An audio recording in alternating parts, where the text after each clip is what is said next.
महाभारत में द्रौपदी एक अहम किरदार है।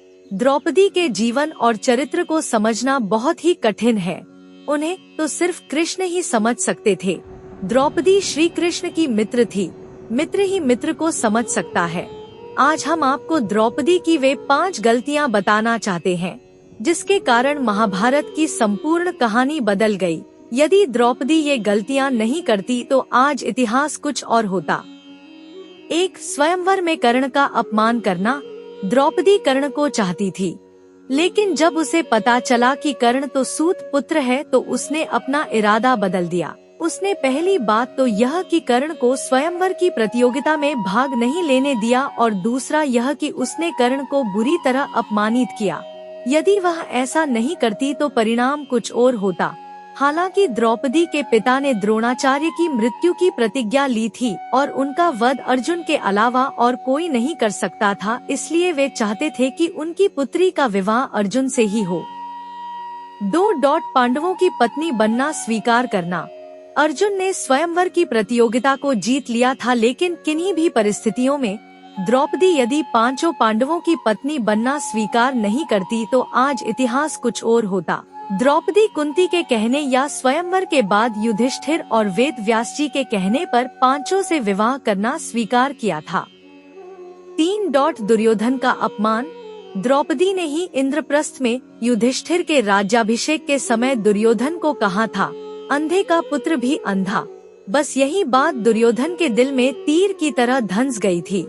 यही कारण था कि द्यूतकीड़ा में उनसे शकुनी के साथ मिलकर पांडवों को द्रौपदी को दांव पर लगाने के लिए राजी कर लिया था। द्यूतकीड़ा या जुए के इस खेल ने ही महाभारत के युद्ध की भूमिका लिख दी थी, जहां द्रौपदी का चिरहरण हुआ था। 4. युद्ध के लिए प्रेरित करना। अपनी चिरहरण के बाद द्रौपदी ने पांडवों से कहा कि यदि तुम दुर्योधन और उनके भाइयों से मेरे अपमान का बदला नहीं लेते हो तो धिक्कार है तुम्हें। द्रौपदी ने पांडवों से कहा कि मेरे केश अब तब तक खुले रहेंगे जब तक कि दुर्योधन के खून से इन्हें धो नहीं लेती। उस समय द्रौपदी ने ऋतु स्नान नहीं था। ऐसे में भीम ने कसम खाई कि मैं दुर्योधन की जांघ को गदा से तोड़ दूंगा और शासन की छाती को चीरकर उसका रक्तपान करूंगा। चीरहरण के दौरान कर्ण ने द्रौपदी को बचाने की जगह कहा, जो स्त्री 5 पतियों के साथ रह सकती है उसका क्या सम्मान। यह बात द्रौपदी को ठेस पहुंचा गई और वह हर समय अर्जुन को कर्ण से युद्ध करने के लिए उकसाती रही। 5. जयद्रथ की बुरी नजर। जुए में अपना सब कुछ गवा देने के बाद जब पांडव वनवास की सजा काट रहे थे, तब दुर्योधन के जीजा जयद्रथ की बुरी नजर द्रौपदी पर पड़ी। उसने द्रौपदी के साथ जबरदस्ती की और उसे रथ पर ले जाने का दुस्साहस भी किया, लेकिन इन वक्त पर पांडव आ गए और उसे बचा लिया। पांडव वहीं पर जयद्रथ का वध करना चाहते थे, लेकिन द्रौपदी ने पांडवों को ऐसा करने से तो रोक दिया, जो कि उसकी बड़ी गलती थी। द्रौपदी ने जयद्रथ के सिर के बाल मुंडवाकर 5 चोटियां रखने की सजा दी और सभी जनता के सामने उसका घोर अपमान करवाया।